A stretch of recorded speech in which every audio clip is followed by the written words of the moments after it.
워프 추진이 더 이상 순수한 공상과학 소설이 아니라고 한다면 어떻게 생각하시나요? 곧 빛의 속도 또는 그보다 더 빠른 속도로 여행하는 우주선이 등장할 것이라고 상상할 수 있나요? 과학자들은 심지어 빛의 속도보다 10배 더 빠르게 여행할 수 있는 완전히 새로운 방법을 발견했습니다. 이것이 미래에 가져올 환상적인 변화에 놀라움을 금치 못할 것입니다. 소리보다 빠르게, 빛보다 빠르게. 파리에서 뉴욕까지 단 3시간 30분 만에 비행할 수 있었던 초음속 여객기 콩코드는 항공기 개발의 이정표가 되었습니다. 콩코드는 오랜 역사를 가지고 있지만 오늘날에는 전투기만이 초음속으로 비행하죠. 우리 인간은 이미 다음 문턱에 도달한 지 오래되었습니다. 우주로 가는 길에는 빛보다 빠른 우주선이 필요합니다. 그렇지 않으면 우주의 엄청난 거리를 연결할 수 없고 다음 항성기에 도달하는 데만 수천 년이 걸릴 것입니다. 오랫동안 물리학에서는 인간이나 물질로 이루어진 그 어떤 것도 빛처럼 빠르게 이동하는 것을 허용하지 않는 것처럼 보였습니다. 그 이유는 무엇일까요? 간단합니다. 아인슈타인은 일반 상대성 이론과 특수 상대성 이론을 통해 우주에서 빛보다 빠르게 이동할 수 있는 것은 아무것도 없다고 말했습니다. 이 경우 역학 방정식과 에너지 요구 사항이 더 이상 적용되지 않기 때문에 물질은 그 속도에 근접하여 이동할 수 없습니다. 과학자들은 이 퍼즐을 풀기 위해 정말 구석구석 생각해야 했습니다. 이제 시간과 공간을 마음대로 구부려 빛보다 빠르게 이동할 수 있는 우주선을 만들 수 있는 길이 열렸습니다. 공상과학 우주영화를 좋아하신다면 우주선이 잠시 가속한 후 밝은 빛만 보이고 물질은 시공간에서 사라져 우주의 어느 곳에서나 다시 나타나는 워프 드라이브에 대해 이미 알고 계실 것입니다. 아주 짧은 시간에 엄청난 거리를 이동할 수 있으며 우주의 가장 먼 곳까지 여행하는 것이 현실이 될 수 있습니다. 존 W. 캠벨과 전설적인 엔터프라이즈 제작자 진 로든베리와 같은 작가들에 의해 순수 엔터테인먼트로 대중화되었지만 1990년대에 들어 과학계에서도 이 개념을 주목하기 시작했습니다. 아인슈타인을 피하는 트릭. 아인슈타인의 특수상대성 이론에 따르면 에너지와 질량은 서로 바꿔 사용할 수 있으며 정지 질량이 0이 아닌 물체의 경우 빛의 속도로 이동하는 것은 불가능합니다. 즉, 빛의 속도로 이동하는 물체가 그 속도에 도달하려면 무한대의 운동 에너지가 필요합니다. 이론적으로 이 딜레마는 물체 주위의 공간을 접거나 뒤틀어서 해결할 수 있습니다. 워프는 왜곡하다 또는 구부리다라는 뜻입니다. 에너지로 추력을 만드는 대신 공간을 왜곡하는 데 힘을 투자하는 것이죠. 우주선이 상대적으로 적은 힘으로 미끄러지는 일종의 접힘이 만들어지는 것입니다. 우주론과 물리학의 과학적 토대가 된 아인슈타인의 이론은 이 개념의 영향을 받지 않았습니다. 두 가지 문제가 남아 있었습니다. 공간을 접을 수 있는 에너지 생산과 기술적 실현 가능성입니다. 1994년 멕시코의 물리학자 미구엘 알쿠비에레는 적어도 이론적 수준에서는 이 문제를 해결했습니다. 그는 웨일즈 대학에서 박사과정을 밟는 동안 아인슈타인의 일반 상대성 이론을 이용해 물리법칙의 한계 내에서 빛보다 빠른 여행을 가능하게 하는 프레임워크를 개발했습니다.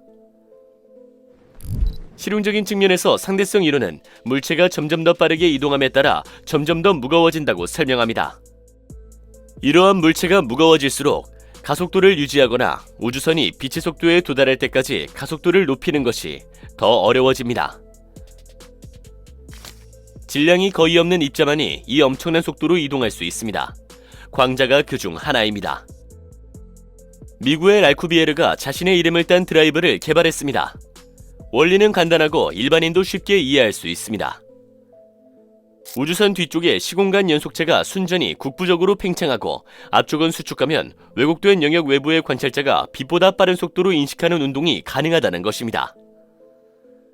반면에 왜곡된 공간에 있는 탑승자는 아무것도 감지하지 못하거나 거의 감지하지 못할 것입니다. 아마도 그들은 유명한 빛의 꼬리를 감지하거나 별이 지나가는 것을 보거나 약간의 진동을 느낄 뿐이죠. 워프 우주선은 몇 초 안에 정말 비행하는 것처럼, 더 정확하게는 빛보다 빠른 속도로 비행하는 것처럼 엄청난 거리를 이동할 수 있습니다. 알쿠비에르 드라이브는 가상으로 엄청난 양의 에너지를 소비하여 앞의 시공간 연속체를 수축 및 비틀어 공간을 동시에 접는 버블을 생성할 수 있습니다. 이 버블은 물리적 관성 시스템이기 때문에 탑승자는 실제 가속도를 느끼지 못합니다. 하지만 버블 내부에서는 물리법칙이 적용됩니다.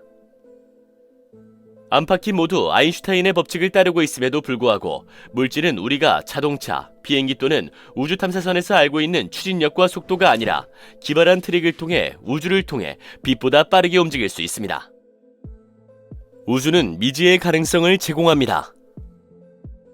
인간이 저지르기 쉬운 실수 중 하나는 우주를 하나의 공간으로 생각하는 것입니다. 그러나 상대성 이론에 따르면 시공간은 질량을 가진 모든 물체에 의해 왜곡되는 평평한 시트입니다. 우리가 알고 있는 공간 효과는 질량의 영향에서 비롯되며 우주 구석구석에서 발견되는 시공간 연속체의 왜곡이 바로 우리가 중력이라고 경험하는 것입니다. 네, 지금 컴퓨터나 스마트폰 앞에 앉아있는 당신도 중력을 일으키면서 시공간을 조금씩 왜곡하고 있습니다. 물론 이런 맥락에서 인간도 의식적으로 눈앞의 공간을 수축시켜 시간의 주름을 뚫고 다른 공간으로 나올 수 있지 않을까 하는 흥미로운 질문이 제기됩니다. 이론적으로는 가능하지만 실제로는 몸무게로만 공간을 왜곡하는 것보다 몇 배나 더 많은 양의 힘을 만들어야 가능할 수도 있습니다. 알쿠비에르 드라이브는 추진체를 사용해 외부의 물리법칙을 회피하는 데 필요한 거품을 내부에 생성합니다. 디젤, 가솔린, 수소, 메탄 등 어떤 추진체를 사용하든 현재로서는 힘을 모을 수 없기 때문에 바로 이 부분에서 약간의 문제가 있습니다. 사실 지금까지 알려진 방법으로는 목성 질량과 맞먹는 에너지가 필요합니다. 하지만 그 사이 이 문제에 대한 해결책이 발견되었습니다. 음의 물질. 이론상 질량 또는 에너지 밀도가 음수인 이 이국적인 물질은 오랫동안 찾던 해답으로 여겨지고 있습니다. 그러나 조금 더 정확하게 살펴보면 여기에 다시 작은 문제가 나타납니다.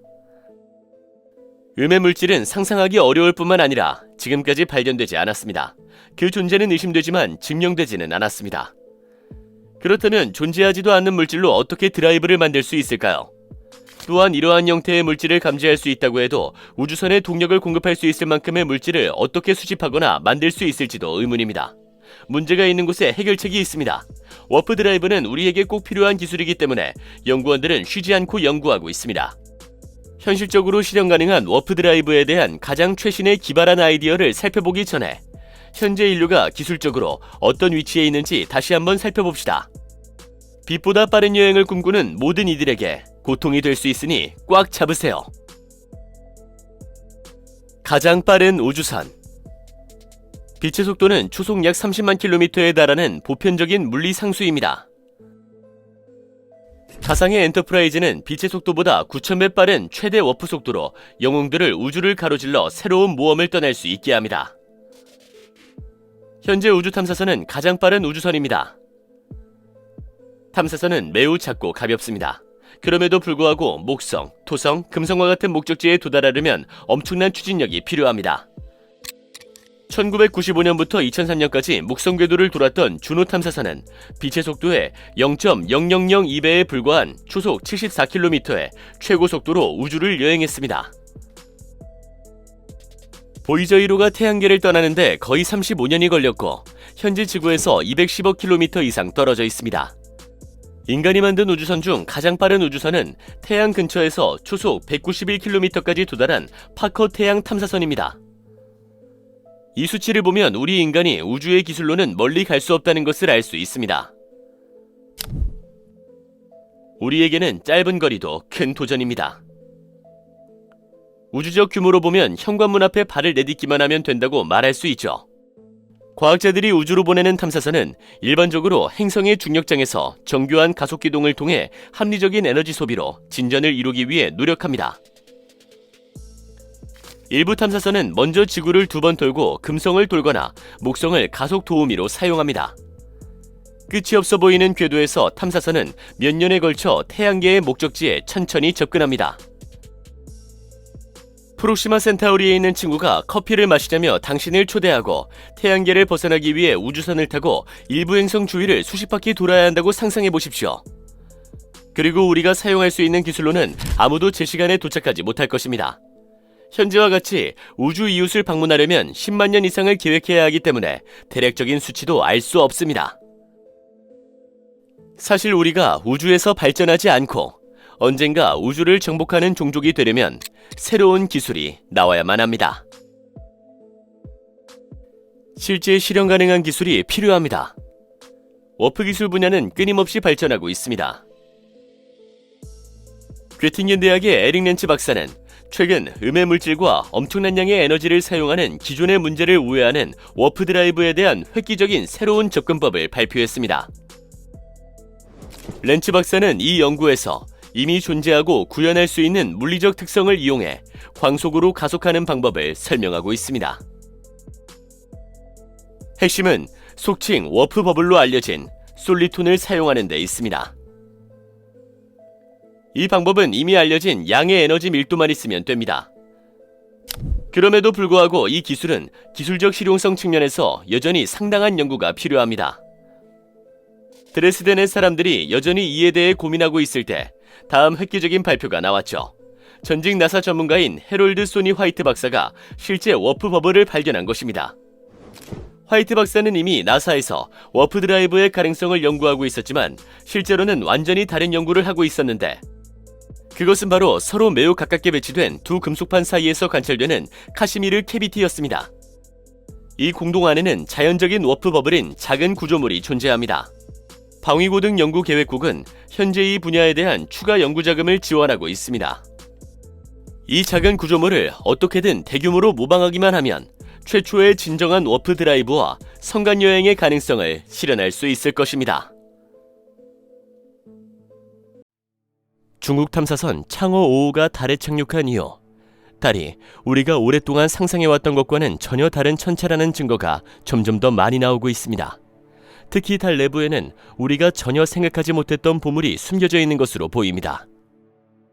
탐사선의 충격적인 발견은 우리의 세상을 영원히 바꿀 수 있습니다. 탐사선이 달 깊숙한 곳에서 정확히 무엇을 발견했는지, 그리고 이 발견이 왜 기후재앙의 종말을 가져올 수 있는지 지금부터 살펴보겠습니다. 달에 대한 여러분의 관점을 영원히 바꿔놓을 새로운 발견을 기대해주세요. 창어 5호는 달에서 무엇을 발견했을까? 창어 5호는 23일간의 우주여행을 마치고 2020년 12월 1일 달에 착륙했습니다. 이 이중 탐사선은 중국 하이난성의 원창 우주선 발사장에서 발사되었습니다. 이곳은 이전 탐사선 창어 3호와 수많은 위성, 중국 우주정거장의 부품 및 보급 비행이 발사된 곳과 동일한 장소입니다.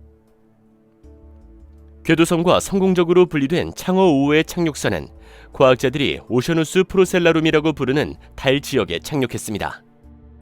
달의 적도 부근에 위치한 이 지역은 달의 가장 먼 쪽에 있는 광활하고 평평한 지역으로 폭이 매우 넓고 높이 1.6km인 몬리머 산이 가까이 있는 것이 특징입니다. 창어 5호의 임무는 매우 명확하게 정의되어 있습니다.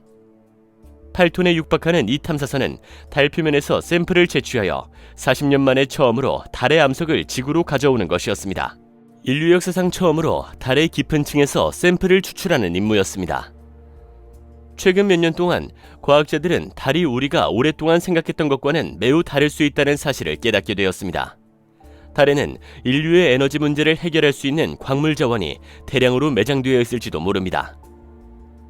시초에 성공한 착륙선은 상승 모듈을 통해 샘플을 궤도로 올려보냈고 14일 만에 지구로 귀환하는 여정이 시작되었습니다. 이 임무는 중국 우주여행의 위대한 업적으로 전 세계적으로 축하를 받았으며 중국을 지구상의 위대한 우주여행 국가 대열에 올려놓았습니다. 샘플의 귀환은 국제연구자들이 간절히 고대하던 일이었습니다. 달에 대한 새롭고 획기적인 깨달음을 얻으려는 기대는 이미 충족되었습니다. 유리잔 속의 물? 2020년 12월 17일 귀한 캡슐은 지구 대기권에 진입하여 인구가 드문 몽골의 광활한 대지에 성공적으로 착륙했습니다. 샘플이 확보되자마자 전문가들이 작업에 착수했습니다. 시추를 통해 달의 생성에 대한 기존의 이론이 확인될지 아니면 달의 내부에서 완전히 다른 진실이 밝혀질지 기대가 모아졌습니다. 과학자들은 40억 년 전 화성 크기의 행성이 지구와 충돌하여 달이 탄생했다고 믿습니다. 충돌하는 동안 지구의 일부가 떨어져 나가 녹은 암석으로 덮였습니다.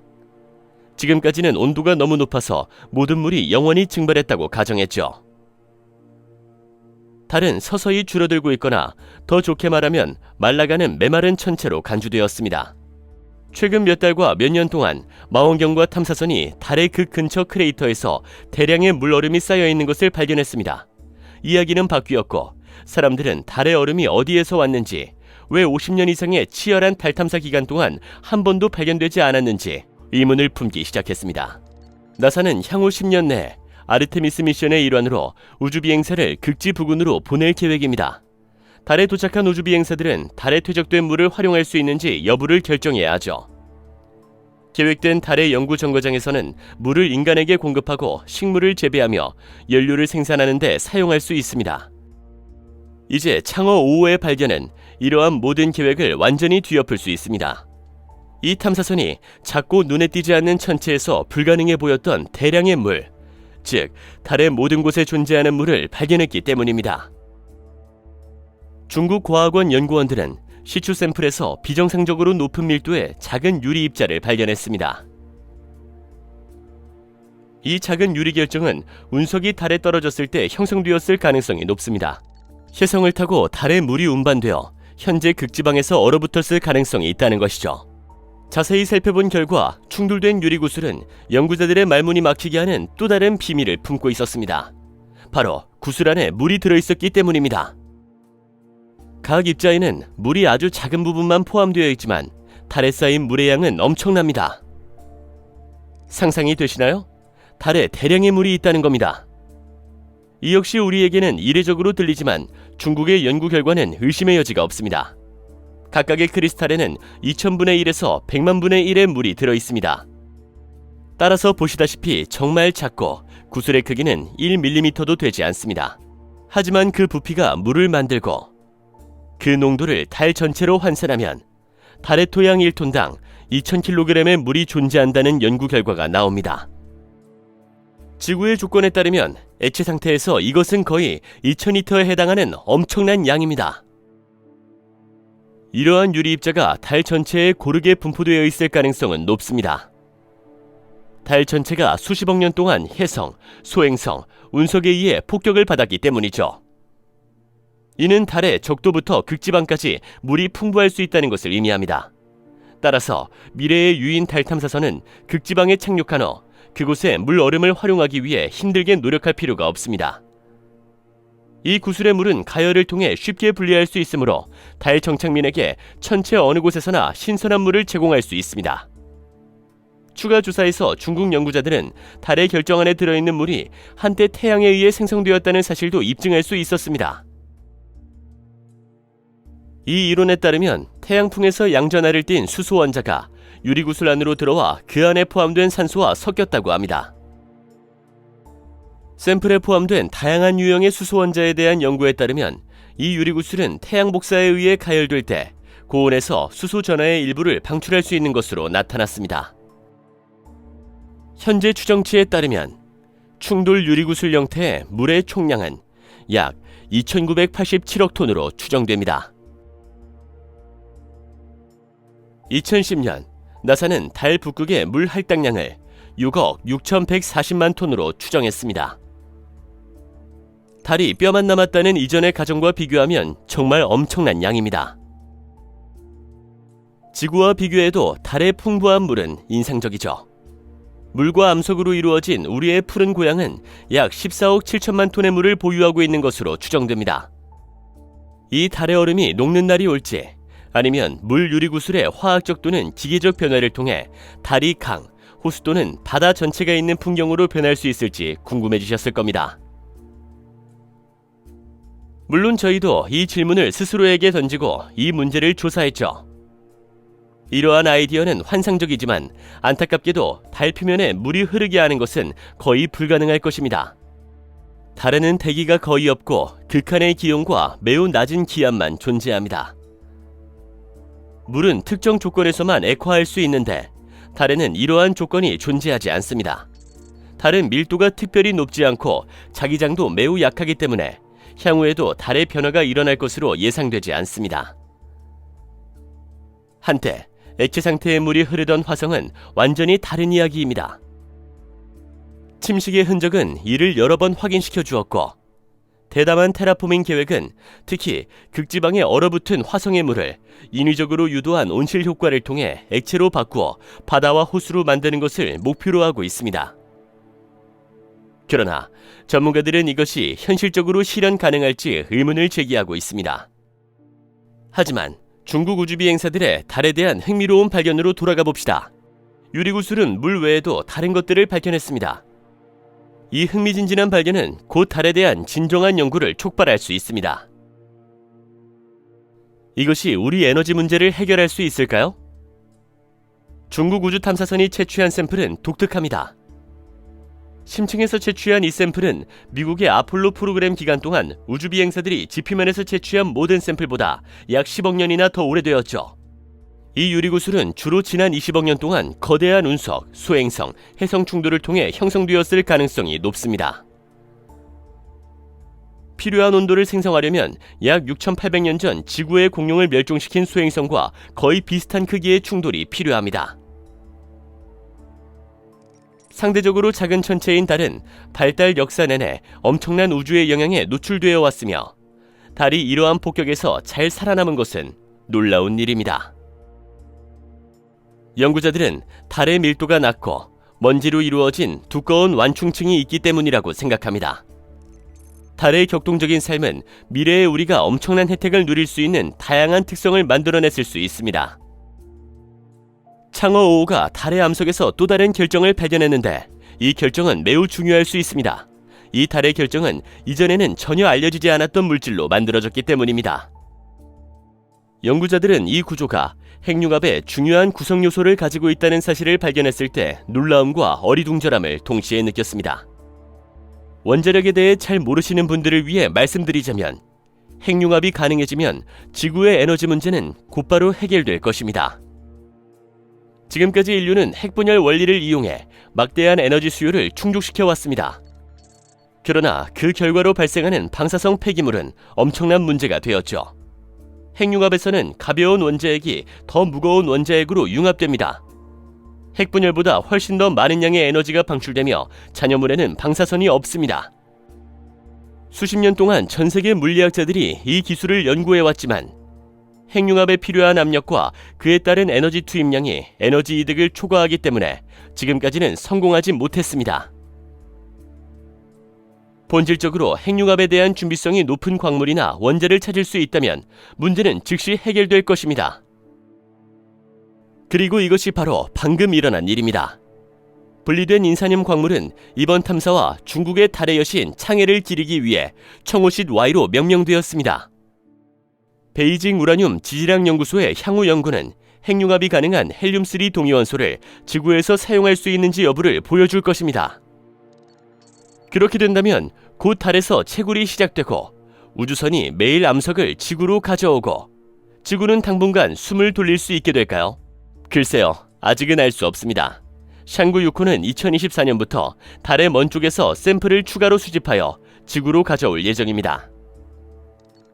현재 이러한 발전 상황을 면밀히 주시하고 있으며 물론 나사도 주목하고 있습니다.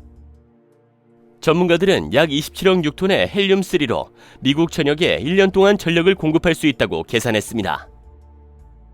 이는 우주 왕복선의 화물량에 해당하는 양입니다. 달에서 온 헬륨3는 1톤당 30억 달러의 경제적 가치가 있는 것으로 추정됩니다. 실제로 이 발견은 골드러시를 촉발하고 많은 국가와 기업을 달로 끌어들일 수 있습니다. 일부 주요 에너지 기업들은 이미 나사의 미래 우주 임무에 자금을 투자하는 데 관심을 보였습니다. 이는 나사의 아르테미스 프로그램에 상당한 탄력을 받을 수 있음을 의미하죠. 이제 여러분께 인사를 드리며 지구를 위한 자원으로서 달에 대해 어떻게 생각하시는지 궁금합니다.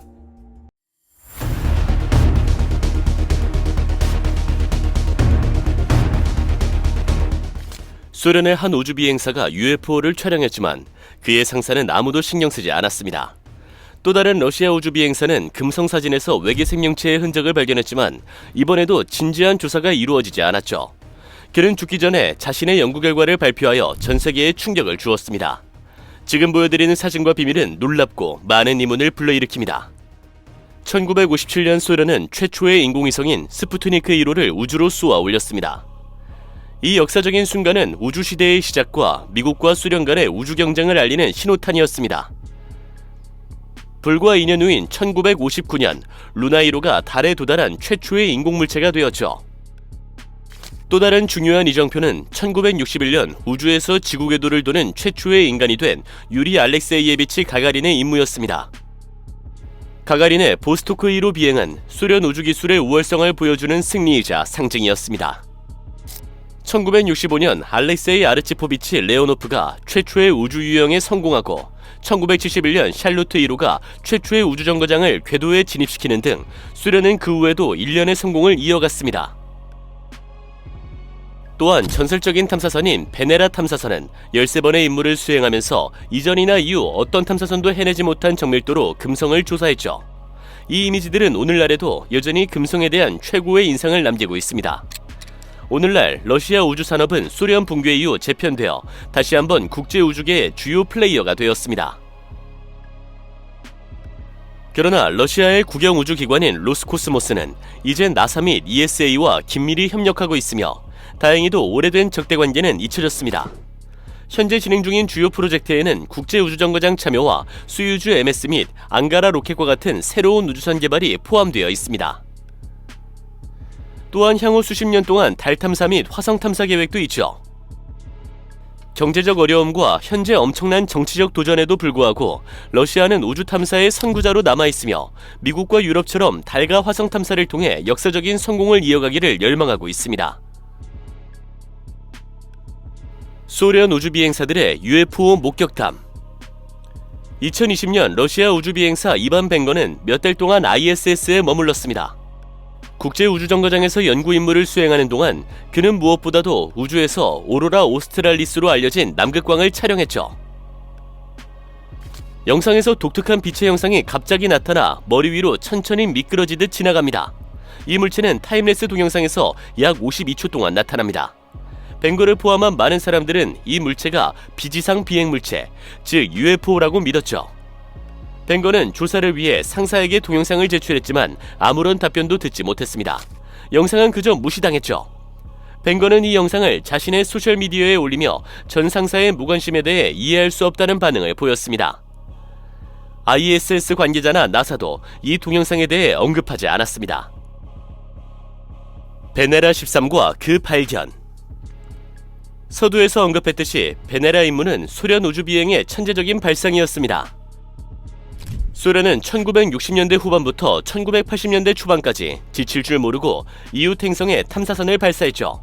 많은 실패에도 불구하고 임무는 점점 더 개선되어 태양계에서 가장 독성이 강하고 살기 힘들며 가장 뜨거운 행성에 대한 거의 완벽한 이미지와 측정값을 얻을 수 있었습니다. 하이라이트는 1982년 3월 금성에 도달해 현재까지도 그 누구도 넘볼 수 없는 파노라마 이미지를 촬영한 베네라 13호입니다. 베네라 13호는 소련 탐사선 중 최초로 금성 표면에 선명하고 다채로운 이미지를 지구로 전송한 탐사선입니다. 이 이미지들은 바위가 많고 건조한 풍경과 노란빛이 도는 주황색 하늘을 보여주었죠. 오늘날 이 인물을 둘러싼 수많은 전설과 추측이 존재하는데 소련은 전 세계와 공유하지 않은 폭발적인 정보를 가지고 있었다는 내용입니다. 서양 연구자들이 금성 대기에서 유기분자의 흔적과 생명체의 증거를 발견하고 나서야 러시아 과학자들이 오래전부터 이 사실을 알고 있었다는 주장이 제기되었습니다. 하지만 왜 그들은 이 지식을 공유하지 않았을까요? 아마도 미국과 소련 간의 치열한 냉전 경쟁 때문이었을 것입니다. 소련은 승리를 기념할 수 있는 사진을 공개했지만 서방 과학자들에게 유리하지 않도록 폭발적인 정보와 놀라운 발견은 비밀에 붙였습니다. 아마도 소련 자체는 언젠가 최초의 외계 생명체 발견을 발표할 계획이었을 것입니다. 그러나 모든 것이 다르게 밝혀졌고 국가는 경제 위기를 겪었고 더 비싼 우주 벤처 자금을 조달할 자금이 부족하여 마침내 소련이 무너졌습니다. 귀중한 정보가 러시아 정부와 과학계의 소유로 넘어갔거나 혁명의 혼란 속에서 유실되었을 수도 있죠. 레오니드 쿠산포마리티의 살해. 레오니드 크산포마리티는 2010년대 초에 세계를 놀라게 했는데 이 천문학자는 러시아나 소련이 금성에 대해 실제로 알고 있다고 주장했던 것을 발표했습니다. 레오니드 크산포마리티는 우주, 특히 금성 연구 경력의 대부분을 바친 러시아의 저명한 과학자였습니다. 레닌그라드 공과대학을 졸업한 후 아바스투마니 천문대에서 수년간 근무한 그는 1968년 우주연구소에 입사해 평생을 그곳에서 근무했죠. 그곳에서 그는 광도 측정 및 열복사 측정 연구소를 이끌었습니다. 쿠산포마리티는 1970년대와 1980년대 소련의 베네라 임무에도 참여했습니다. 보도에 따르면 이 과학자는 베네라 탐사선의 오래된 사진을 재검토하다가 놀라운 사실을 발견했습니다. 그의 설명에 따르면 1982년 소련의 베네라 13호 탐사선이 촬영한 사진에서 3가지 다른 생명체의 증거를 발견할 수 있었다고 합니다. 사진 속 외계인 개체는 원반 모양의 물체, 검은 박쥐 모양의 물체, 전갈 모양의 물체 등 다양합니다. 그러나 이러한 주장은 과학계에서 널리 의문을 제기했고 쿠산포마리티 역시 자신의 의혹을 입증하지 못했습니다. 많은 전문가들은 쿠산포마리티가 발견한 외계인이 실제로는 인공물이거나 사진에서 설명할 수 있는 교란 현상이라고 믿었습니다. 일부는 금성의 자연적인 지질학적 과정으로 인한 것일 수도 있습니다. 그가 목격했다고 주장한 외계인 중 2개는 나중에 베네라 13 탐사선 자체의 기계 부품으로 밝혀졌습니다. 쿠산포마리티가 분석한 사진은 비밀이 아니라 1982년 금성 탐사선이 금성에 착륙한 후 소련 우주국이 공개한 바로 그 사진입니다. 전반적으로 쿠산포마리티는 자신의 분야에서 존경받는 과학자였지만 금성의 생명체에 대한 그의 주장은 대부분의 동료들에게 받아들여지지 않았습니다. 이 과학자는 2019년 9월 7일에 세상을 떠났습니다. 모든 부정과 반박에도 불구하고 외계인의 추가 증거와 사진에 대한 추측이 완전히 멈추지 않았습니다. 러시아 우주국이나 나사와 같은 기관의 정보 정책도 이 기관들을 신뢰하게 만들지는 않습니다. 너무 자주 거짓말이 드러났고 공식 기관이 우리에게 비밀로 하는 우주에 무언가가 있다는 징후가 너무 많습니다. 러시아 우주 비행의 은폐된 사고만으로도 우리는 다시 한번 자신감을 잃게 됩니다. 러시아 우주 비행의 은폐된 참사, 우주 비행의 역사는 승리의 성공과 비극적인 사고로 점철되어 있죠. 냉전 시대 미국과 소련 간의 우주 경쟁은 두 초강대국 간의 경쟁을 상징하는 것이었습니다. 모두가 승리를 원했고 어느 초강대국도 약점이나 좌절을 감당할 수 없었습니다. 미국이 아폴로 1호를 지상에서 잃고 3명의 우주 비행사가 비극적으로 불에 타 사망하자 전 국민이 애도했습니다. 충격은 가라앉았지만 케네디 대통령은 좌절하지 않고 미국인을 달에서 만나고 싶다는 의지로 달 탐사 프로그램을 계속 추진했죠. 소련에서도 비극적인 사고가 발생했으며 자신의 약점을 보이지 않기 위해 가능한 한 많이 은폐했다고 합니다.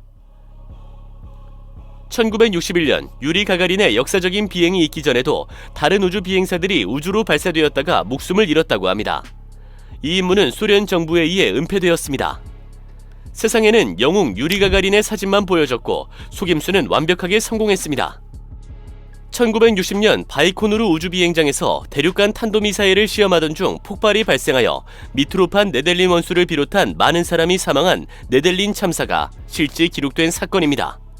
이 사건은 소련 정부에 의해 거의 30년 동안 비밀로 유지되었습니다. 1967년 소유주 1호와 함께 또 다른 비극적인 사건이 발생했습니다. 우주비행사 블라디미르 코마로프는 기술적 문제를 알고 있었음에도 불구하고 우주선을 발사했습니다. 우주선이 지구 대기권 재진입 중 추락하여 코마로프가 사망하면서 임무는 비극적으로 끝났습니다. 1971년 소유주 11호가 지구로 귀환하던 중 우주비행사 3명이 사망했습니다. 우주선의 기압이 갑자기 떨어지면서 승무원들이 사망한 거죠. 비극적인 장면은 오늘날까지도 많은 사람들의 가슴을 울리고 있습니다. 소유주 11호 사고는 우주에서 사람이 직접 사망한 최초이자 지금까지 유일한 사고입니다. 챌린저5 및 컬럼비아5 사고로 사망한 미국 우주왕복선 우주비행사 등 다른 모든 희생자는 지구 대기권 재진입 시 사망했습니다. 소련의 비밀 달 탐사에 관한 이론도 있습니다. 일부에서는 소련이 유인 달 착륙을 시도했지만 실패하여 비밀로 유지되었다고 주장합니다. 정보가 계속 유출되고 우연이나 연구를 통해 수십 년이 지난 후에도 계속해서 진실이 밝혀지지만 소련 우주 비행뿐만 아니라 나사에서 실제로 무슨 일이 벌어졌는지 완전히 알 수는 없을 것입니다. 유기분자의 발견은 생명체의 존재 가능성 또는 적어도 과거의 생명체를 지탱했을 수 있는 조건에 대한 추측으로 이어졌습니다. 유기분자가 반드시 생명체를 의미하는 것은 아니라는 점을 강조하는 것이 중요합니다. 화학에서 유기라는 용어는 생명체에서 유래했는지 여부에 관계없이 탄소 함유 화합물을 의미합니다. 현재 러시아의 우주 임무. 러시아의 우주 비행은 계속해서 활발하고 성공적으로 진행되고 있습니다. 러시아는 미국, 유럽 및 기타 국가들과 ISS에서 협력하고 있습니다. 그 결과 많은 사람들이 ISS를 국가 간 평화의 상징으로 여기고 있죠. 우크라이나 침공 이전에 러시아와 ESA는 엑소마스라는 공동 화성 탐사 임무를 계획하고 있었습니다. 이 탐사선은 화성에서 생명체의 흔적을 찾고 화성의 대기와 지질에 대한 지식을 늘리기 위한 것이었죠. 불과 몇 주 전 러시아의 달 탐사선 루나 25호가 비극적으로 실패했습니다. 남극에서 연구 임무를 수행하던 착륙선이 달 표면에 통제할 수 없이 충돌하여 완전히 파괴된 것입니다.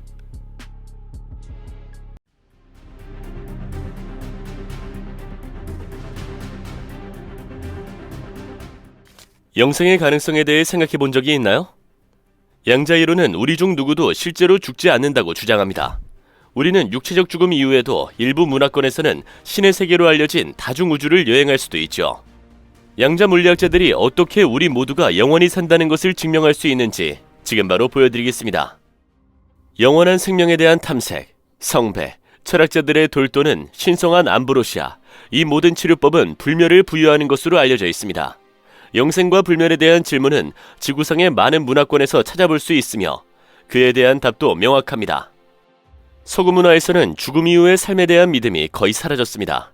영혼이 천국 또는 지옥으로 간다는 기독교의 원칙은 더 이상 사람들의 마음속에 거의 존재하지 않습니다. 반면 동양 문화권에서는 영혼이 죽은 후에도 계속 여행하고 신들이 머무는 차원으로 이동하며 윤회를 통해 지상으로 돌아온다는 생각을 매우 정상적으로 받아들입니다. 전 세계적으로 수백 명의 사람들이 죽음에 가까웠거나 이미 신성한 영역의 문턱을 넘었다고 주장하며 그곳에서 천사처럼 나타난 존재를 만나 지상으로 돌려보냈다고 주장하고 있습니다. 드물지 않게 그러한 사람들은 심각한 질병의 자연 치유를 경험하거나 죽음 이후의 영역에서 자신이 진정 누구인지 깨달았기 때문에 삶을 근본적으로 변화시켰습니다. 지금까지는 이 모든 것이 순수한 이데올로기, 환상, 증명할 수 없는 주장 또는 종교적 아이디어에 불과했지만 이제 양자 물리학이 그 증거를 제시했습니다. 우리는 정말 불멸합니다. 죽지 않는다면 어떨까요? 솔직히 영원히 산다면 어떨지 생각해 본 적이 있나요? 지구상에서 단순히 유전자를 조작하여 계속 젊어지거나 육체를 떠나 순수한 영혼으로 다른 차원으로 갈 수 있다는 말이 있습니다. 생명체가 노화 과정을 간단히 되돌릴 수 있다는 것은 작은 해파리가 어떤 이유에서인지 바로 이 위협을 달성하는 것으로 입증되었습니다. 이 간단한 예는 자연에서 무엇이 가능한지 그리고 절대 안 된다고 말해서는 안 된다는 것을 보여줍니다. 과학이 그 비밀을 밝혀내서 유전체를 프로그래밍하여 노화 없이 살 수 있다고 상상해보세요. 아니면 노화 없이 영원히 살 수도 있습니다. 불멸의 존재가 되어 1000년 또는 1만 년 후에도 여전히 이 지구상에 존재할 수 있습니다. 양자 물리학의 증거. 과학자들은 이제 가장 작은 입자의 세계에서 영생의 열쇠를 발견했을지도 모릅니다. 양자역학은 빛이 물질의 기본 구성 요소이며 빛 입자는 원자보다 훨씬 작다는 사실을 처음 발견했습니다. 양자는 다시 여러 개의 작은 입자로 쪼개질 수 있으며 어느 시점에는 순수한 정보와 에너지만이 우주의 실제 구성 요소로 남게 됩니다. 에너지는 절대적으로 균형 잡힌 상태에서 변동하고 물리적으로 사라질 수 있지만 정보는 영원합니다. 또한 여러분의 몸은 최종적으로 응축된 빛과 정보로 구성된 물질입니다. 따라서 사망 후에도 귀하의 정보는 그대로 남아있다는 말이죠. 호주의 양자 물리학자들은 이를 이렇게 표현했습니다. 숲이 불에 타면 그 안에 살던 나무와 덤불, 동물들은 물리적 세계로 사라집니다. 그러나 양자 수준에서 숲은 정보로 남아있으며 이러한 재물질화를 실현하는 데 필요한 지식만 있다면 숲을 재구성할 수 있습니다. 숲이 사라질 수도 있지만 예를 들어 우리 세계에서도 정보가 이동하여 다른 차원이나 우주의 다른 곳에서 정보의 도움으로 새로운 숲이 생겨날 수도 있습니다. 양자역학에 기대어 완전히 새로운 세상을 보여주는 또 다른 이론이 있습니다. 생물 중심주의 이론. 생물 중심주의 이론은 미국 과학자 로버트 란자에 의해 개발되었으며 기본적으로 우주가 생명을 창조하는 것이 아니라 생명이 우주를 창조한다고 말합니다.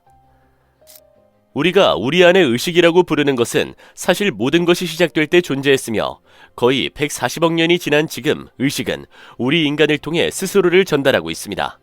사실 우리 인간은 단순히 몸과 두뇌가 아니라 물질적 형태를 취하거나 물질적 형태와 연결된 의식을 가지고 있습니다. 란자의 모델에서 우리의 뇌와 신체는 모뎀에 가깝고 관찰자 또는 나라고 인식하는 것은 순수한 의식입니다. 뇌와 신체는 외부로부터 신호를 받아 이를 삶의 경험, 즉 물질로 변환합니다. 양자 이론에 이미 익숙하다면 양자가 파동과 입자로 나타날 수 있다는 것을 알고 계실 것입니다. 파동은 형성되지 않은 전위이고 입자는 관찰을 통해 물질이 됩니다. 의식은 관찰자입니다. 뇌와 신체가 죽으면 모뎀만 파괴되지만 신호는 남아있어 다른 숙주로 리디렉션 되거나 재활용될 수 있습니다. 란자의 생체 중심 현실에서 생명은 신호이며 이는 몸과 뇌가 모뎀 역할을 하지 않아도 계속됩니다. 따라서 의식이 우리를 통해 우주를 창조하는 것이지 우주가 의식이나 우리 인간을 창조하는 것이 아닙니다. 란자의 아이디어는 2000년대 후반에 처음 제시되었으며 일부에서는 찬사를 받기도 하고 다른 일부에서는 격렬한 공격을 받기도 했습니다. 어떤 사람들에게는 생체 중심주의가 삶과 죽음에 대한 철학적 개념과 물리학 사이의 가교 역할을 합니다. 다른 사람들에게는 의식이 실제로 무엇인지에 대한 증거가 거의 또는 전혀 없는 여전히 너무 모호하고 불확실한 이론입니다.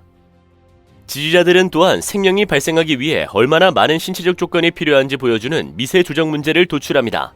물, 열, 산소, 탄소화합물 등은 생명이 생겨나기 위해 반드시 미세하게 조정되어야 합니다.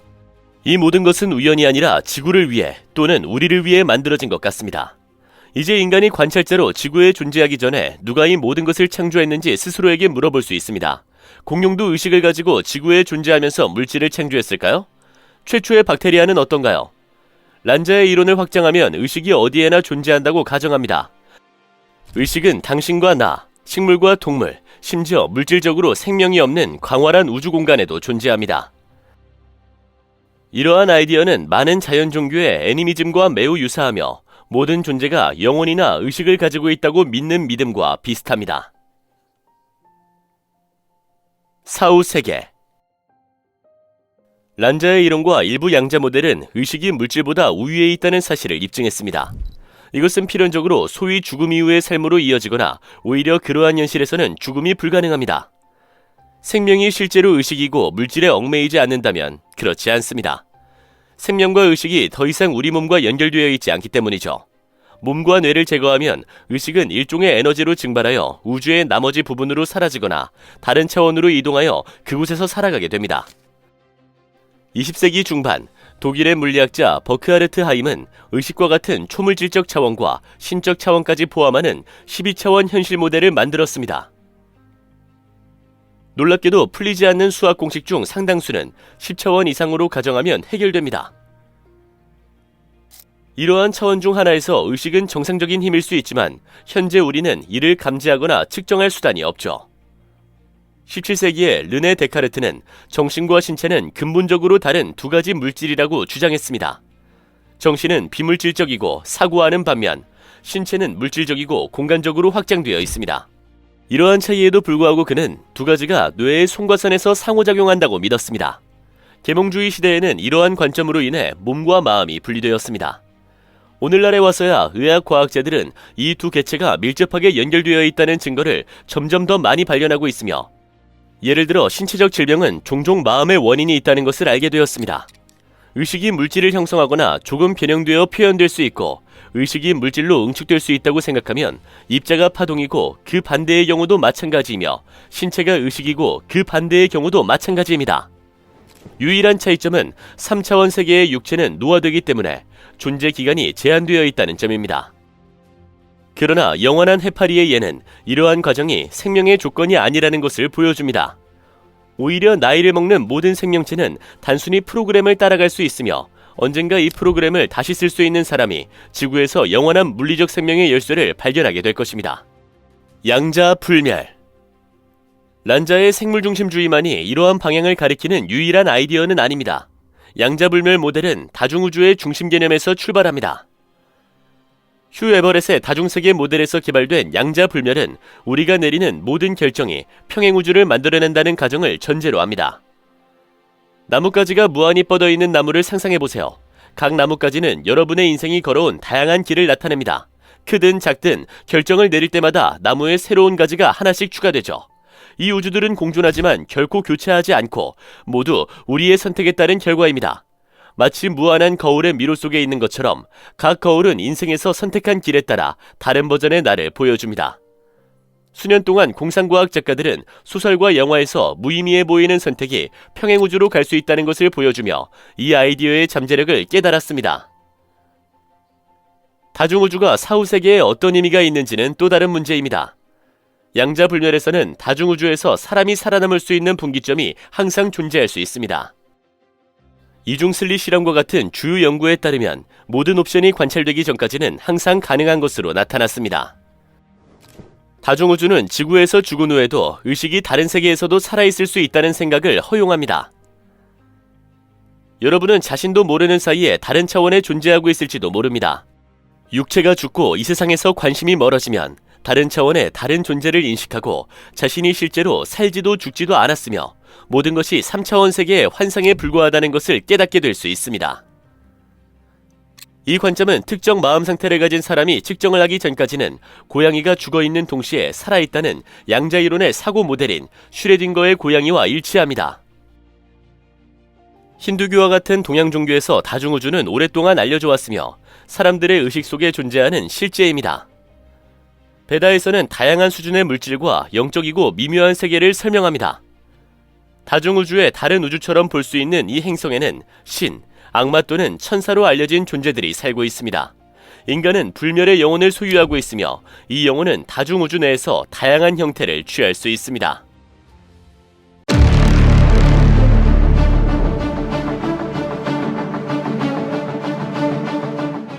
사실이라고 하기에는 너무 황당하게 들리지만 아주 작은 수립자가 정말 신이 될 수 있을까요? 스위스의 과학자들이 찾아낸 신의 입자에 대해 들어보신 적이 있으실 겁니다. 이 과학자들은 제네바의 락의 강입자 충돌기에서 수수께끼 같은 발견을 발표했습니다. 입자들은 갑자기 모든 것을 의심하게 만드는 예상치 못한 행동을 보였고 우리가 모든 것을 알 수 없다는 것을 충격적인 방식으로 보여주었습니다. 힉스 입자의 수수께끼.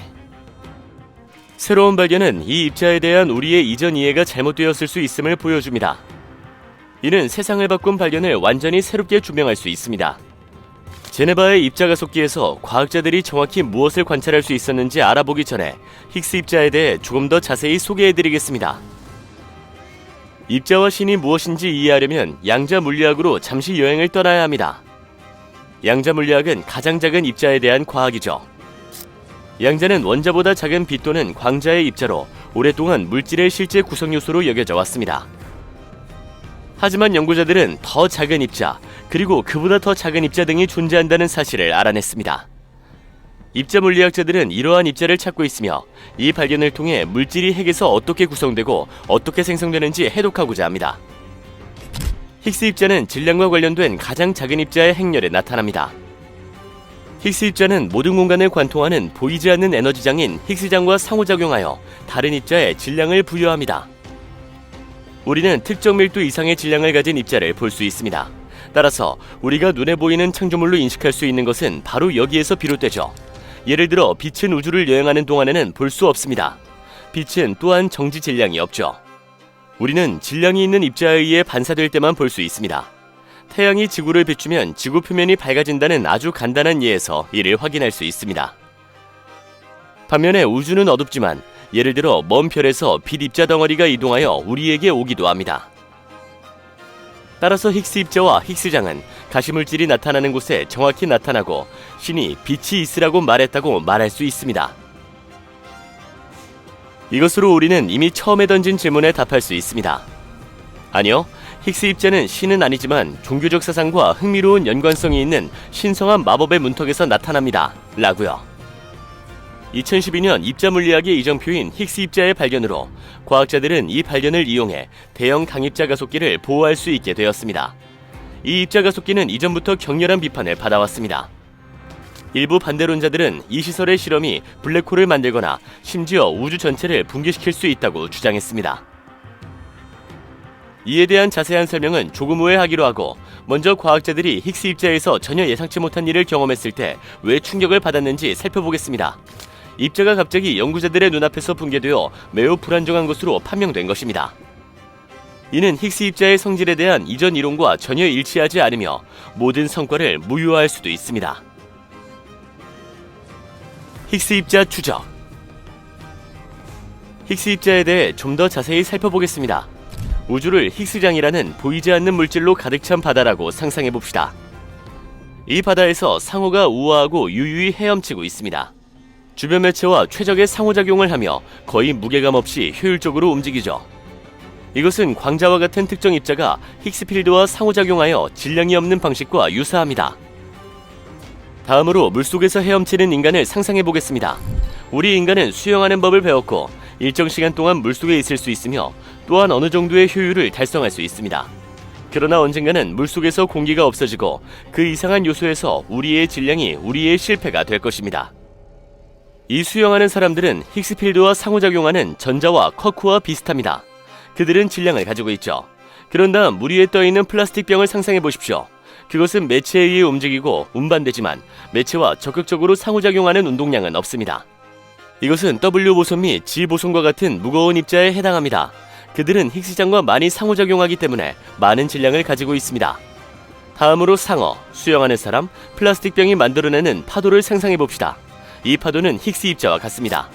입자가 힉스장과 상호작용할 때 난기류와 파동을 만들 수 있습니다. 대형 하동 콜레이더에서 힉스 입자를 발견했을 때 그것은 마치 바다에서 이 파도를 보는 것과 같았습니다. 파동은 매질 속을 이동하며 힉스장과 상호작용하는 실체나 물체 또는 입자가 존재해야 한다는 것을 보여주었습니다. 이제 밝혀진 문제는 힉스 입자가 오랫동안 존재하지 않는다는 것입니다. 입자가 충돌로 생성된 후 그 입자는 1조분의 1초 미만, 더 정확하게는 1.6 곱하기 10의 마이너스 22승 동안만 안정적입니다. 이것은 우리의 마음으로는 상상할 수 없는 숫자이며 수학 공식과 컴퓨터만이 그런 숫자를 생각해내고 표현할 수 있습니다. 그런데 어떻게 이런 일이 가능할까요? 다른 입자에 질량을 부여하는 입자가 왜 스스로 불안정한 것일까요? 물론 힉스 입자가 자신의 질량을 포기하여 스스로 빠르게 붕괴할 가능성도 있습니다. 하지만 이 경우 힉스 입자가 어디서 질량을 얻는지, 질량 전달과 생성은 어떻게 이루어지는지 등 새로운 의문이 생깁니다. 물질이 생성되는 영역이 바로 매우 불안정한 영역이라는 점은 흥미롭습니다.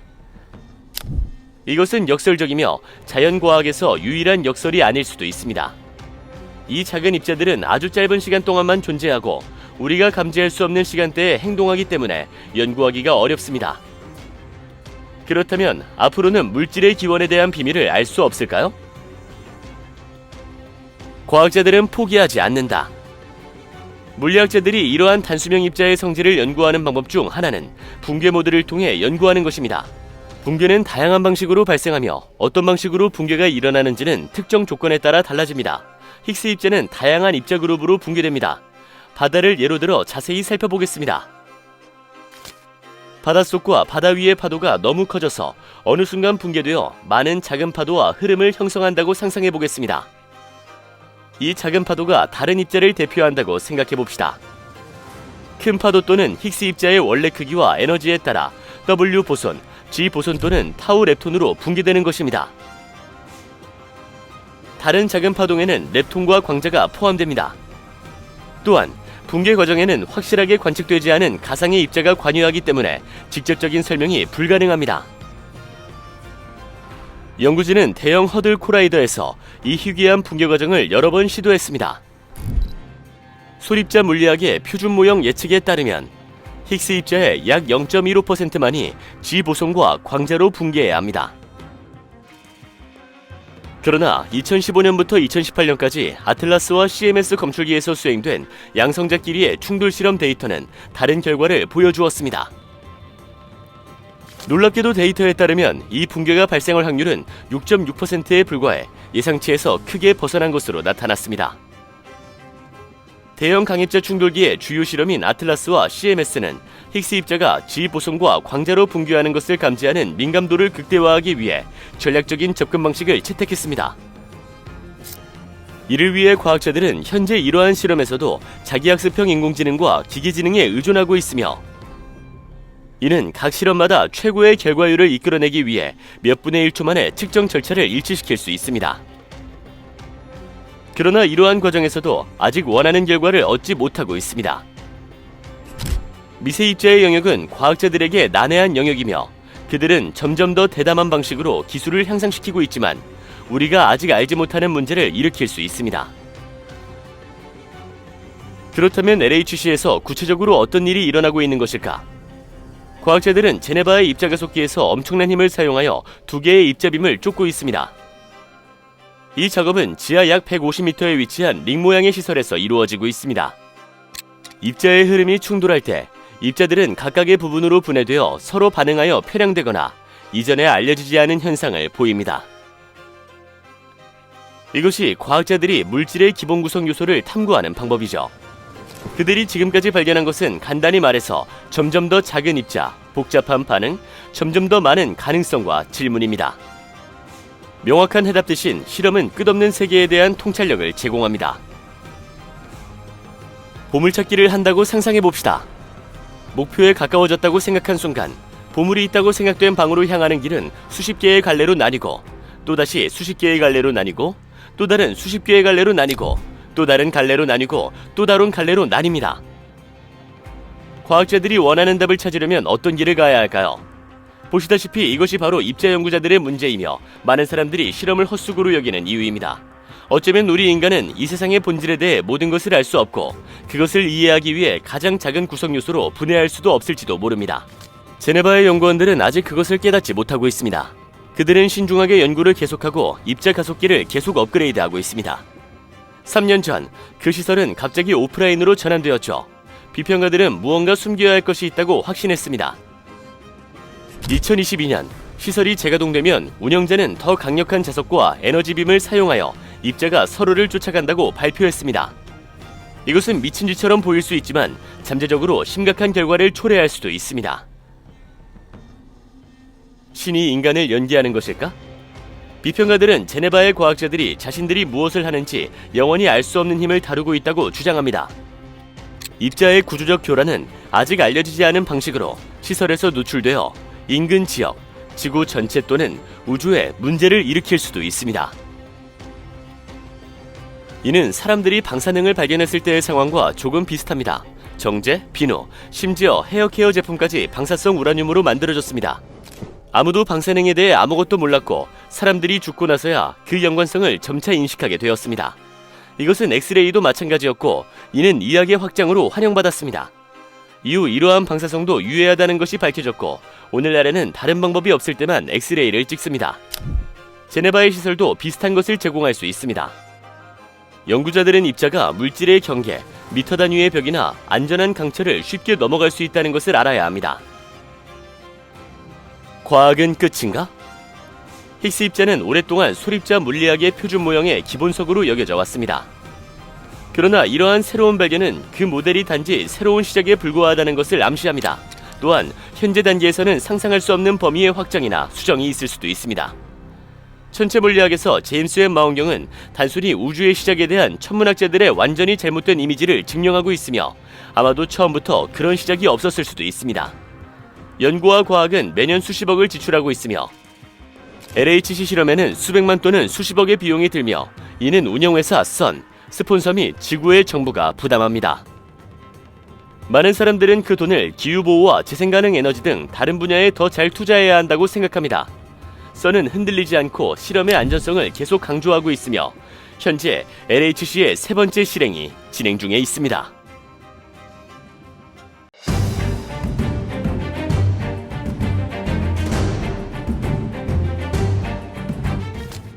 무한한 우주에서 제임스 웹 우주망원경이 우주에 대한 우리의 이해를 뒤흔들 발견을 해냈습니다. 이 최신 발견은 우리 우주를 파괴할 수 있는 블랙홀을 밝혀냈죠. 세계적으로 유명한 천체 물리학자 미치오 카쿠는 이 발견에 매료되었다고 말했습니다. 처음으로 우주가 실제로 어떻게 시작되었는지 알 수 있게 되었습니다. 미치오 카쿠가 말했습니다. 개인적으로 저는 우리가 새로운 물리학 법칙이 밝혀질지도 모르는 거대한 블랙홀을 보고 있다고 생각합니다. 이 모든 것을 알아낼 수 있다면 노벨상이 기다리고 있을지도 모릅니다. 미치오 카쿠는 제임스 웹이 시간적 우주의 가장자리에서 실제로 발견한 괴물같은 블랙홀에 대해 명확하게 이야기한 최초의 과학자 중 한 명입니다. 너무 오래되어 존재하지 않을 것 같은 고대 은하를 보여주는 한 장의 사진이 천문학자와 우주론자들의 세계를 뒤흔들고 있습니다. 이제 이러한 충격에 더하여 이 은하들 중 적어도 하나의 중심에 초대질량 블랙홀이 있다는 것이 밝혀졌습니다. 이 발견은 우주에 대한 우리의 그림을 영원히 파괴할 수 있습니다. 그래서 유니버스 브레이커라는 별명이 붙었습니다. 새로운 망원경의 이미지가 지금까지 알려진 모든 것을 깨트릴 것이라고 믿으셨나요? 물리학은 첫 번째 사진이 발표된 이후 지금까지 풀리지 않는 수수께끼처럼 보이는 수수께끼 앞에 서 있습니다.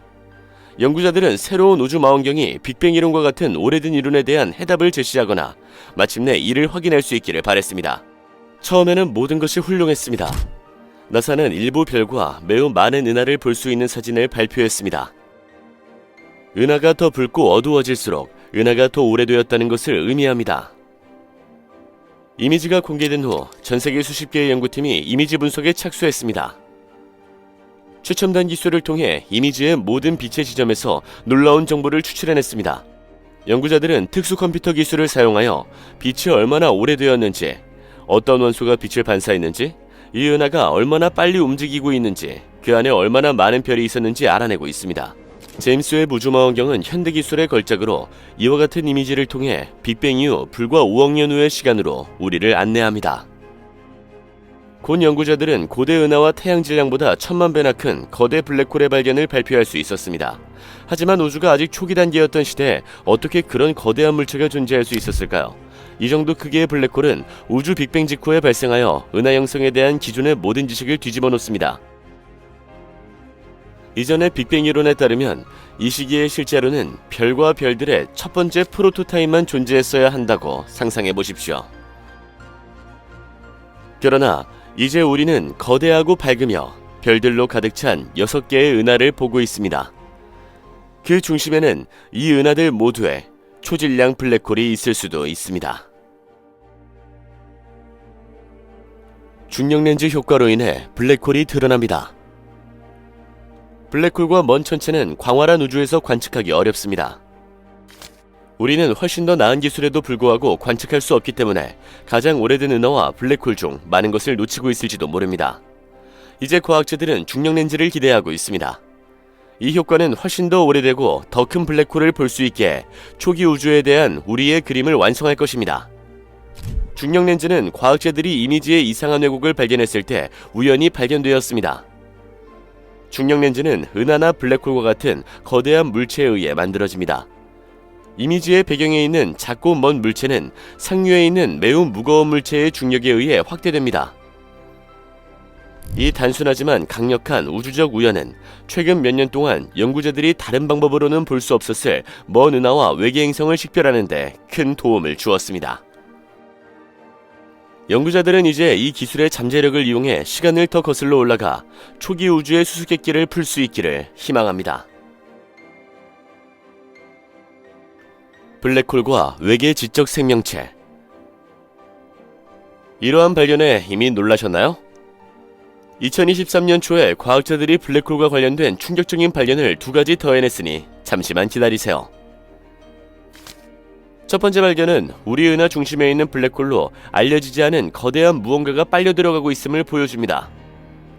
두 번째 발견은 첨단 외계 문명이 블랙홀을 양자 컴퓨터로 사용하고 있다는 것입니다. 이 2가지 발견은 서로 매우 가까운 시점에 이루어졌으며 서로 연관되어 있을 가능성이 있습니다. 외계인과 양자 컴퓨터에 대한 연구가 발표되기 직전에 우리 은하 중심에 있는 신비한 물체를 발견한 연구자들이 있습니다. 여기에 연관성이 있을까요? 외계인과 양자 컴퓨터를 떠올리면 블랙홀 앞에 앉아 인터넷 서핑을 하는 우스꽝스러운 외계인을 떠올리는 분들이 많으실 겁니다.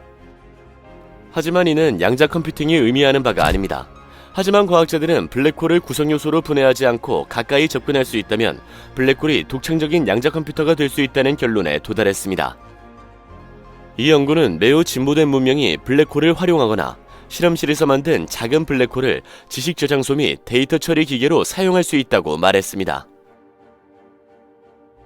이러한 컴퓨터의 용량은 우리가 상상할 수 있는 수준을 훨씬 뛰어넘을 것입니다. 어떻게든 1과 1이 합쳐져 며칠 동안 은하수 중앙의 블랙홀 근처에 나타난 물체가 양자 컴퓨팅의 외계 우주선이라는 거친 소문이 돌았습니다. 그러나 이 기대는 불행히도 곧 실망했습니다. 아마도 우리 모두는 은하계 중앙에 있는 우주선의 첫 번째 사진에 만족했을 것입니다. 그러나 조금 후에 짧은 학명 X7을 가진 이상한 물체는 거대한 먼지와 가스 구름으로 밝혀졌습니다. 천문학자들은 X7이 지구의 약 50배에 달하며 2023년 봄에 이미 검은 거인에 근접해 크게 늘어났다는 사실을 발견했습니다. 구름의 범위는 태양과 우리 사이의 거리의 3000배에 달하는 3000 천문 단위로 커졌습니다. 천문학자들은 X7이 어디에서 왔는지 꽤 오랫동안 의아했습니다. 이 정도 크기의 구름은 흔치 않은 물체이기 때문입니다. 아마도 X7은 항성 임무의 유물이며 이제 은하수 중심에 있는 블랙홀에 빨려 들어가기 위한 길을 가고 있을 것입니다. X7은 70년 동안 블랙홀 주위를 몇 번 더 공전할 것이며 2036년에는 이미 구름이 사건의 지평선에 너무 가까워져 탈출이 불가능할 것입니다. 거대한 구름은 마침내 쾅하고 끝나고 은하 중심에서 마침내 사라지면 블랙홀은 한동안 밝게 빛나서 눈에 보일 것입니다. 안타깝게도 외계인이 나타나서 그 힘을 스스로 사용할지는 알 수 없습니다. 일부 우주론자들은 블랙홀을 에너지원이나 컴퓨터로 사용할 수 있는 생명체가 눈에 보이지 않을 수 있다고 믿습니다. 그들은 순수한 에너지로 변신하여 검은 거인에게 찢어지지 않고 접근할 수 있을지도 모릅니다. 탐욕스러운 우주의 괴물. 알버트 아인슈타인이 일반 상대성 이론에서 블랙홀의 존재를 예측한 이래 우주의 거인은 과학자들의 상상력을 사로잡았습니다. 우리가 아직 완전히 이해하지 못하는 방식으로 물리법칙이 바뀌는 극한의 중력이 존재하는 곳입니다. 우주에서의 기능 또한 여전히 미스터리입니다. 제임스 웹 우주망원경은 가장 오래된 블랙홀을 발견했을 뿐만 아니라 이 거대 우주의 본질에 대한 새로운 정보를 제공했습니다. 블랙홀은 우리가 이전에 생각했던 것보다 우주의 초기 시대에 훨씬 더 흔하고 거대했다는 것을 보여주었습니다. 지금까지 연구자들은 블랙홀이 거대한 별이 붕괴할 때 형성되어 수명이 다해 스스로 붕괴한다고 가정했습니다. 그 결과 중력이 무한대가 되는 우주 지점이 생겨나는 것이죠. 그러나 제임스 웹 망원경의 발견은 이 가설에 맞지 않습니다. 은하들은 빅뱅 이전에 이미 존재했을 것이며 훨씬 더 오래되었을 것입니다. 이제 두 가지 가능성이 남아 있습니다. 우리 우주는 이전에 생각했던 것보다 정말 오래되었거나 블랙홀이 이전에 생각했던 것과는 완전히 다른 방식으로 형성되었거나 제임스 웹 우주망원경이 발견한 6개의 은하는 우주의 다양성과 복잡성에 대한 인상적인 증거입니다. 또한 우주의 검은 거인에 대한 우리의 지식을 다시 생각하게 합니다. 우주의 많은 부분이 다채로운 우주의 둥근 춤처럼 보이며 그 아름다움은 압도적입니다. 하지만 블랙홀과 같은 괴물이나 다른 사람을 잡아먹는 공포의 별이 나타나기도 하죠. 이러한 발견과 그 밖의 많은 발견은 종종 우리의 마음을 한계까지 밀어붙입니다. 상상을 초월하는 중력으로 주변의 모든 것을 집어삼키는 괴물 같은 블랙홀을 이웃에 두고 싶은 사람은 없을 것입니다. 은하 중심에 있는 블랙홀이 한때는 물질을 빨아들이거나 서로 합쳐져 엄청난 크기로 커진 죽은 별이었다면 이 크기까지 성장하는데 수백만 또는 수십억 년이 걸렸을 것입니다. 발견된 은하가 136억 년 전에 존재했다는 사실을 기억하십시오. 빅뱅은 그로부터 2억 년 전에 일어났어야 합니다. 이미 계산이 완전히 맞지 않거나 블랙홀, 별 형성 및 은하 형성에 대한 지식을 완전히 수정해야 합니다. 지금까지 설명한 접근 방식은 순수한 추측에 불과합니다. 이전 이론에 따르면 우주의 첫 별은 거대하고 밝으며 수명이 짧았습니다. 폭발 후 똑같이 거대한 블랙홀을 남겼을 수 있으며 이 블랙홀이 주변에서 별 형성을 자극하여 터보 은하를 형성했을 가능성이 있습니다. 은하 중심에 초질량 블랙홀이 존재한다는 것은 은하의 발달과 진화에 중대한 영향을 미칩니다. 블랙홀의 엄청난 중력은 별과 가스를 은하의 품으로 끌어당겨 새로운 별을 만들고 은하를 성장시킬 수 있습니다. 동시에 블랙홀 주변의 원반에서 분출되는 에너지 넘치는 제트와 바람은 주변 가스를 가열하여 별 형성을 억제할 수 있습니다. 블랙홀은 활동을 통해 거대한 은하를 형성합니다. 따라서 블랙홀은 무섭고 모든 것을 소모하는 존재가 아니라 우주의 구조를 구성하는 중요한 변수입니다. 한 새로운 이론에 따르면 초기 우주의 밀도가 높은 영역에서 여러 개의 블랙홀이 생겨났고 이 블랙홀들이 합쳐져 빠르게 거대한 크기로 커졌다고 합니다. 또 다른 모델은 이 블랙홀이 주변에서 가스와 별을 빠르게 소비하여 태양의 수백만 배에 해당하는 크기로 성장했을 수 있다고 제안합니다. 빅뱅 후 초기의 항성의 진화 과정을 거치지 않고 바로 초질량 블랙홀이 형성될 수 있는 조건이 존재했다는 추측성 아이디어도 있습니다. 이 중 어느 것이 사실인지는 시간과 계속 발전하는 우주 이미지가 말해줄 것입니다. 지금 구독자가 되어 놀라운 동영상을 놓치지 마세요.